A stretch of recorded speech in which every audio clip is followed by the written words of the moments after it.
अवधूत चिंतन श्री गुरुदेव दत्त श्री स्वामी समर्थ महाराज की जय।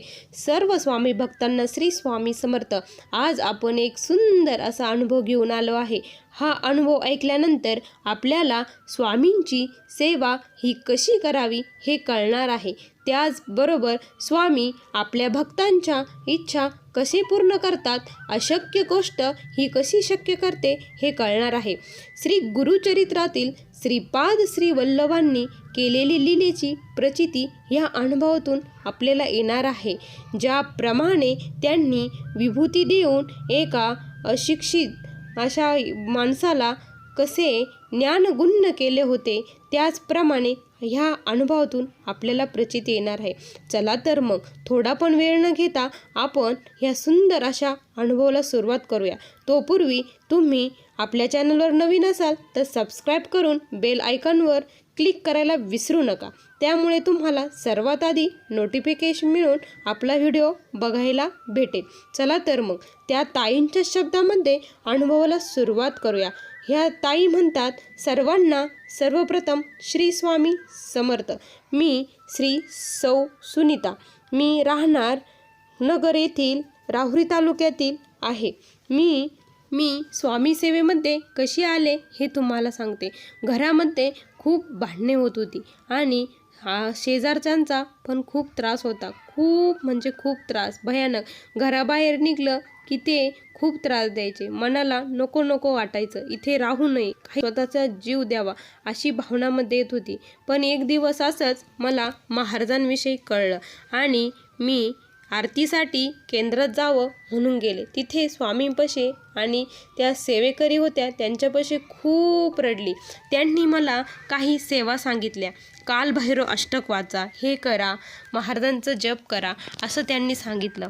पण मला लिहिता वाचता काहीच येत नव्हतं। त्यामुळे मी फक्त आणि फक्त श्री स्वामी समर्थ हा मंत्रच म्हणू शकत होते, बाकी मला काही एक माहीत नव्हतं। त्यावेळेस आमच्याकडं महाराजांचा फोटो वगैरे काही एक नव्हते। त्यामुळे माझी मुलगी त्यावेळेस 12वीला होती, मला एकच मुलगी आहे आणि माझी मुलगी आणि मी सेवा करू लागलो। ताईंनी सांगितलेले कालभैरव अष्टक आम्ही म्हणू लागलो, रोज 11 वेळेस म्हणत होतो आणि असंच हळूहळू आम्ही महाराजांचा फोटो घरात आणला। खूप देव होते घरामध्ये, केंद्राप्रमाणे असंच अट्टहास करून देवघर तयार केलं आणि महाराजांची सेवा चालू झाली। पण एक मनामध्ये न्यूनगंड होता की स्वामी मला पण तुमची सेवा खूप करू वाटते आहे, तुमची इच्छा असेल तर माझ्याकडून तुम्ही सेवा करून घ्यावी स्वामी। मी असे रोज म्हणून रडत होती। खूप वाटायचं स्वामींची सेवा करावी, पण अशक्य गोष्ट होती, ही शक्य होणार नाही असं मनामध्ये वाटत होतं। आणि एक दिवस काय झालं, असंच मनामध्ये आलं की आपण पण काहीतरी करावं। बाहेर गेलं की दुःखाचा डोंगर कोसळत होता, पण स्वामींपाशी गेलं की काहीतरी आल्यासारखं वाटायचं, जगण्याची इच्छा यायची आणि महाराजच शक्ती द्यायचे। त्यावेळेस जणू काही महाराज आमच्यासोबत होते असं वाटत होतं, कारण इतका भयानक त्रास होता की त्या त्रासाची कल्पनाही कोणी करू शकत नव्हती। पण स्वामी खरंच दुःख पण देतात आणि त्याबरोबर शक्तीही देतात, त्या दुःखाबरोबर लढायची। हाच परीक्षेचा काळ असतो हे आता मला कळत आहे। त्यावेळेस एक दिवस मी स्वामींपुढे खूप रडली, खूप म्हणजे खूप रडली।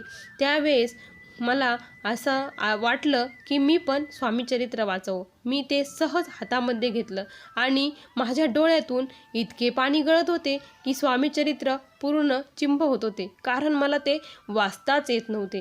मी काय करू? मी असंच स्वामींपुढे रडत रडत एकदा असं मग मी काय केलं, रोज एक पान वाचू लागली।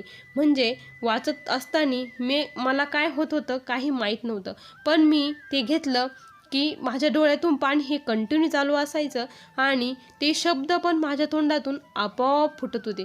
ते मी वाचायची, कला काना का कला पहिली वेलांटी की, असं वाचत रोज एक पेज, मला एक पेज वाचण्यासाठी 3 तास लागत होते.